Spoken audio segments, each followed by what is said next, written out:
원내대책회의를 개회하겠습니다.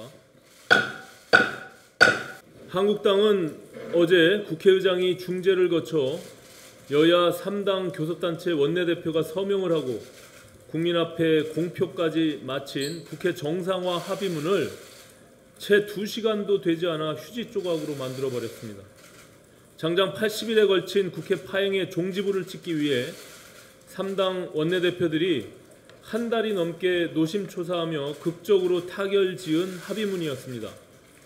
합의문이 발표된 직후 여야 간 정쟁으로 골병이 들고 있는 경제와 민생을 지금부터라도 제대로 챙기라는 주문과 함께 곳곳에서 박수가 터져 나왔습니다.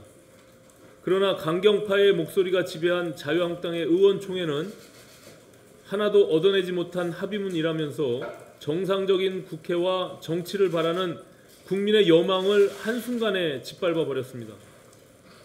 선거법과 공수처법, 검경수사권 조정안이 패스트트랙 지정에 대해 정치적인 입장에 따라 찬반은 있을 수 있습니다. 그러나 국회법 절차에 따라 이루어진 패스트트랙 지정을 철회하라는 한국당의 강경파 요구는 애당초 수용되기 힘든 무리한 주장이었습니다.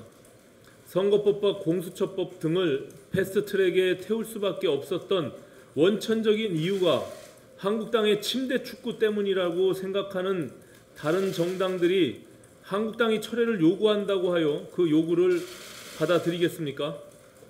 그렇다면 선택할 수 있는 길은 패스트트랙 지정에도 불구하고 한국당을 포함한 각 당이 합리적인 대안을 내놓고 최선을 다해 교섭을 해서 상호간에 수용 가능한 합의안을 도출해내는 방법뿐입니다.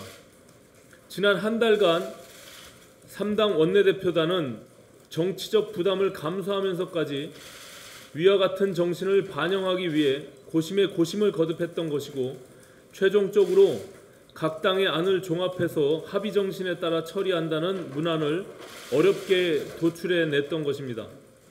그러나 자유한국당 강경파는 교섭단체 원내대표들이 이처럼 어렵게 이뤄낸 합의를 한순간에 걷어찼습니다. 그리고 더 큰 문제는 한 달이 넘는 협상을 통해 만들어낸 합의 문안이 거부당한 이상 여기서 새롭게 협상할 내용이 더는 없다는 것입니다. 패스트트랙 지정을 철회하라는 주장과 못하겠다는 주장이 다람쥐 쳇바퀴 돌듯 하는 상황에서 어떤 새로운 타협안이 나올 수 있겠습니까? 자유한국당 의원총회가 교섭단체 원내대표 간 합의를 부결시킨 이상 이후 국회 파행의 책임은 온전히 한국당이 져야 할 몫이 되었습니다. 이제 한국당에게 남은 선택의 기회는 조건 없이 국회에 복귀하느냐 아니면 20대 국회가 끝날 때까지 국회 밖에서 계속 목청만 높이느냐 둘 중에 하나밖에 남지 않게 된 것입니다. 바른미래당은 그동안 국회 정상화를 바라는 국민의 뜻을 받들기 위해 중재자 역할을 자임하고 최대한의 인내를 발휘하여 합의 도출을 위해 최선의 노력을 다해왔습니다. 그러나 더 이상 중재할 내용이 사라진 이상 바른미래당의 중재자 역할도 여기서 마감하지 않을 수 없습니다.